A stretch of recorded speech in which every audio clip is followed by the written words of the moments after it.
Today is Saturday, August 9th. Dozens of states have now banned or restricted cell phones in schools. Some say it's a smart way to reduce distractions, improve learning, and limit bullying. But others argue it can take away teens' sense of autonomy and safety. So what does the research say? And how can parents, schools, and tech companies strike the right balance as technology and AI evolves? Today's guest, Brinleigh Murphy-Reuter, is a program administrator at the Digital Wellness Lab at Boston Children's Hospital. She spent years working at the intersection of technology, media, and child development, including roles at Google, YouTube, Disney, and Mattel, and now focuses on how to create a healthy online future for kids. She shares what her team has learned from surveying more than 1,500 teens, how school phone policies really impact students, and what families should know about navigating kids' tech use, both inside and outside the classroom. Welcome to the Newsworthy Special Edition Saturday, when we sit down with a different expert or celebrity every Saturday to talk about something in the news.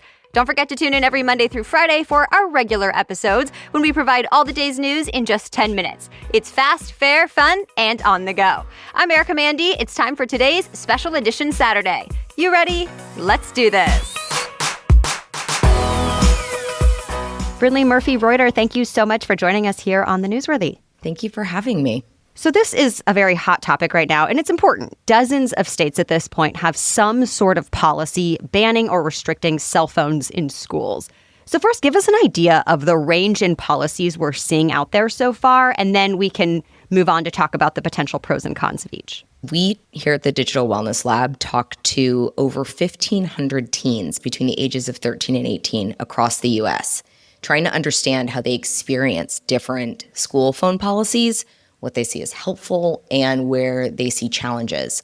And we basically saw 4 main types of policies come up. Those are bell to bell, which is no phone all day, stored in one of those pouches or lock boxes upon arrival until the end of the school day. The second policy that we're really seeing is off and away, where they get to keep their phone with them, but they have to be off and out of sight. That's during lunch and transitions. And then there's limited use, where they are often away during instructional time, but could be used during lunch or breaks or passing periods. And then finally, there's the ambiguous classroom-specific policies. And of the 1,500 kids we talked to, we found that 83% reported having some form of school-wide phone policy in place, while only 12% said their school left it up to individual teachers or classroom. Bell to bell, off and away, and limited use were the most prominent. What did you find, if anything, in the survey about what kids are thinking about each of these 4 policies? Yeah, well, obviously, they had a lot to say. I found one of the most interesting things is that many teens are setting their own limits. 63% are aware that they're using their phones a little too much or even way too much. 56% said that phones are a moderate or a major distraction at school, but 47% said that they're already using tools or apps to manage their phone use. So they're aware and they're working on it, which I feel like we need to give them a little bit more credit for. I think the other interesting thing we saw was that teens feel that the phone policies are influencing their environment at school across a couple different factors. That phone restrictions might end up carrying unintended consequences when it comes to students' sense of safety. A third of students, or almost a third of students, said that their school's phone policy actually made them feel less safe or worsened their sense of safety. And this was particularly pronounced among girls and transgender or non-binary students. So in other words, if they felt in danger, they like to have their phone on them so they could call for help, for example. That would be one example. And just anecdotally, we've heard that from conversations with students in the past as well. This often comes up. What if I need to call my mom?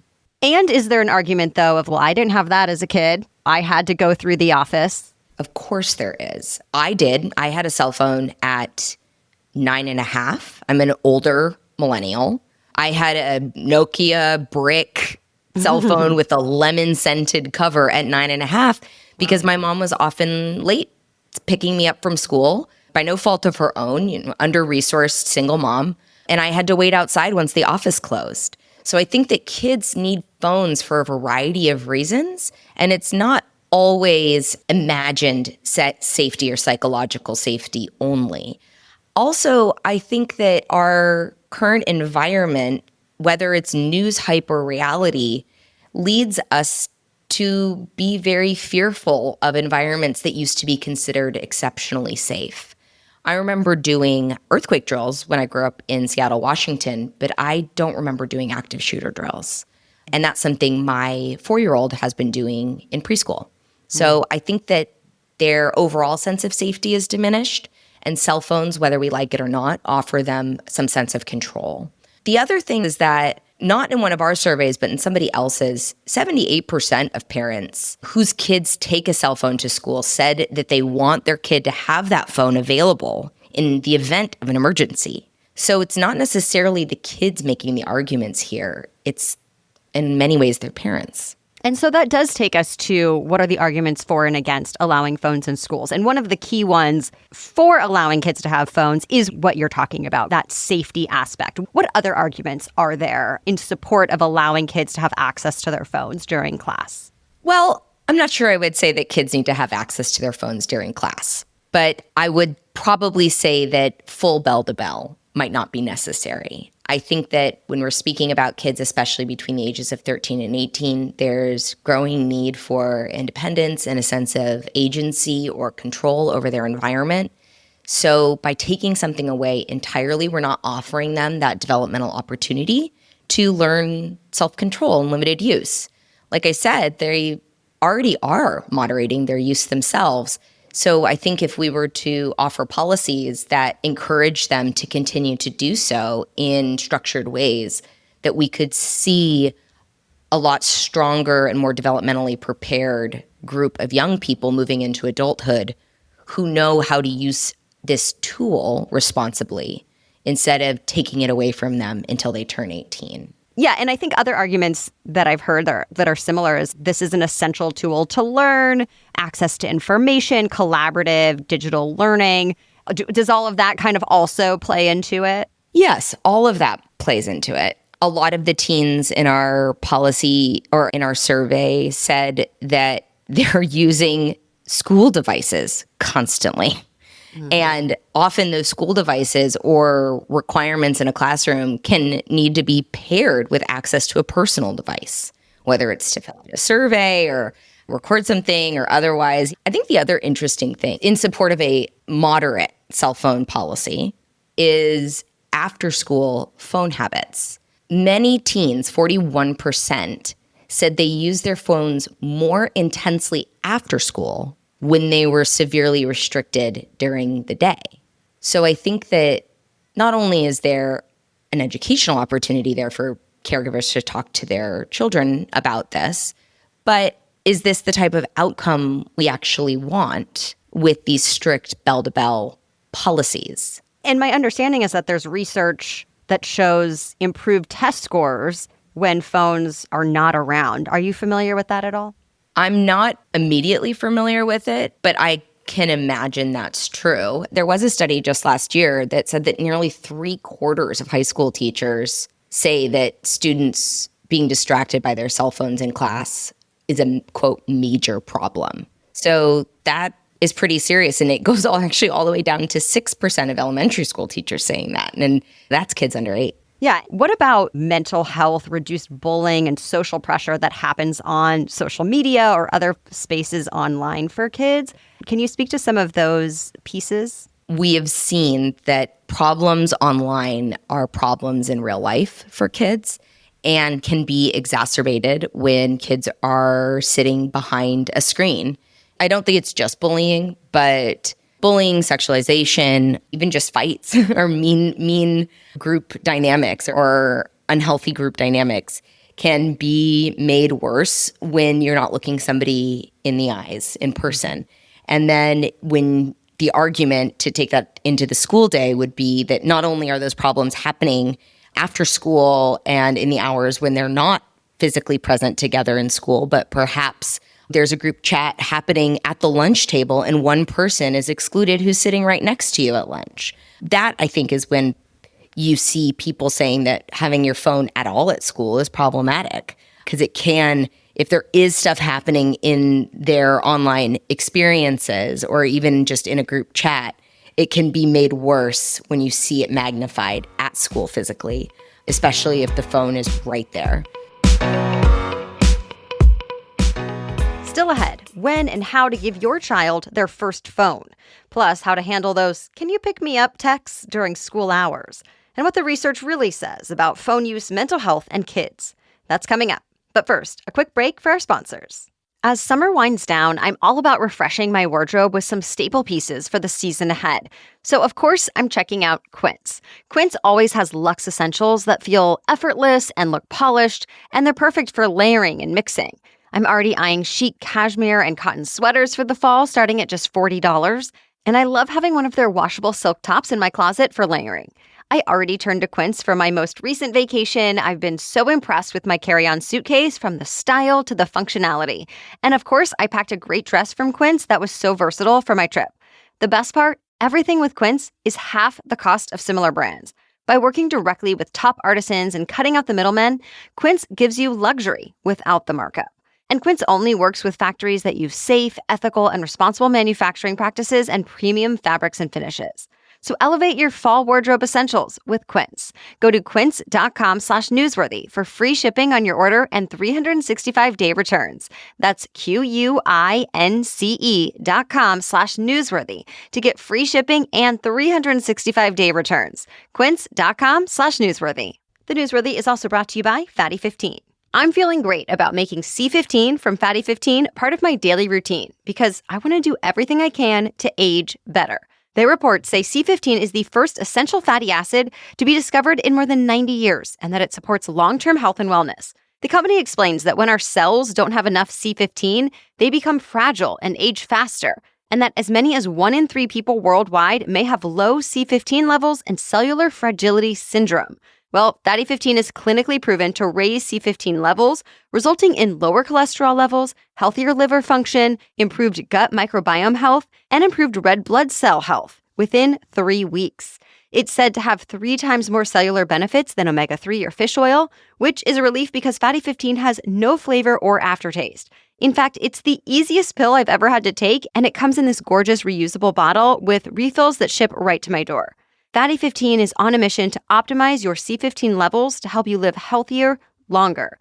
And you can get an additional 15% off their 90-day subscription starter kit by going to fatty15.com/newsworthy and using code newsworthy at checkout. Again, get an additional 15% off their 90-day subscription starter kit by going to fatty15.com/newsworthy and using code newsworthy at checkout. Now back to my conversation with Brinleigh Murphy-Reuter. What would you say to parents who are trying to navigate all of this? Even outside of school, there's going to be a range of family dynamics. But what would your advice be to parents when they're thinking about when to give their child a cell phone, as well as how to discuss it when that time comes? Right now, on average, we know that parents are giving first cell phones around age 10. It's often for easy communication purposes and for kids who take a bus or ride a bike or walk to school and home. I think that personally, I would advocate for, in our family, in my family, starting with a flip phone, a smartwatch, or a non-internet connected device that has voice and text capability for communication, but not much else. And then I think one of the biggest things, just like we saw that parents are driving the safety reason behind kids having their cell phones at school, is please, once your kid does have a phone, whether it's a flip phone or otherwise, resist the urge to check in with your child while they're at school.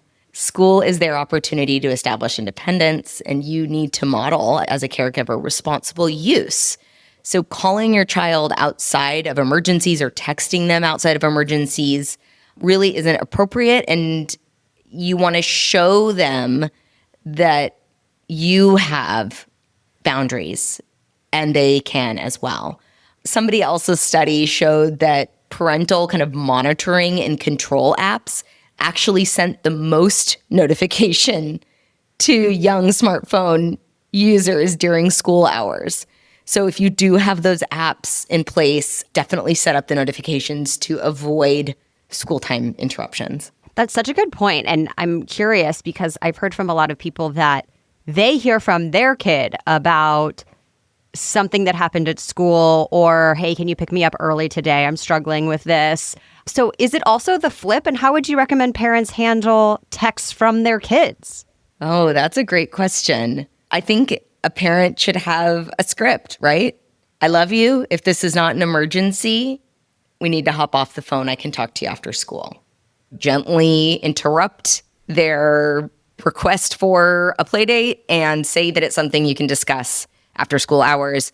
And similarly with a text, as soon as you understand what they're reaching out about, redirect and remind them of the school hour boundaries and even gently remind them of their school policies. What is known at this point about the link between social media use and issues in kids like anxiety, depression, loneliness, etc.? So we have a very evidence-based perspective on this. At the Digital Wellness Lab at Boston Children's, we are linked with a clinic where we work with children at the hospital that suffer from a symptom that we have defined as problematic interactive media use. And you'll notice that I defined it as a symptom, not a disease, which is what addiction is. When we refer to somebody being addicted to something, it's a disease itself. We have defined problematic use of these tools as something that manifests when people, but in our case, young children or children, suffer from other comorbidities like ADHD, anxiety, depression, autism, other mental health issues, perhaps severe family challenges. When those things are present, then we see problematic use or clinically problematic use, but we don't see clinically problematic use popping up in young people that do not have those other factors at play. Now, that doesn't mean that kids don't use cell phones or technology more than parents want them to. But I think that we really feel defining it as something severe like problematic use, or what I think is referred to in culture as addiction, is actually unhelpful because it's really blaming and shaming, and it starts the conversation off on a negative foot instead of being curious and trying to come to the table with solutions. How do you think all of this might change in, say, 5 to 10 years with the evolution of AI and just technology in general and how quickly it tends to move? What will we need to be thinking about next? Will what we're talking about today still be relevant? What's your take? I talk about this a lot when my friends of fellow 5-year-olds ask me in a panic about what we're going to do about cell phones. I'm like, why are you worried? What's a cell phone? What's a printer? I don't know. I haven't touched one in years. I don't know. I think that the advent of AI does mean that right now new products and services are completely blowing up. But it's a little bit like trying to build a traditional desk and blackboard-based classroom in an airplane. We're fitting what we know into new technology.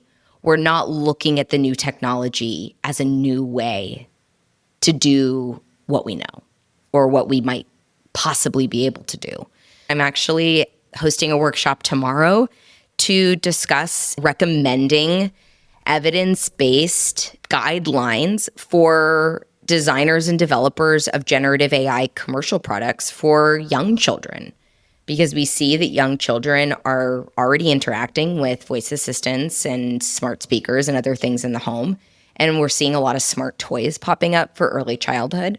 And I've always felt like we need to get ahead of these technologies. And so at the Digital Wellness Lab, we are developing a set of recommendations that designers and developers can leverage to make safer products because we're assuming they're going to make them anyway. Yeah, it's just interesting to think about the first iPhone came out in 2007, and we're now talking about phones in schools, and the laws are still getting developed in 2025. And so these laws and policies tend to lag behind the technology, right? Yes.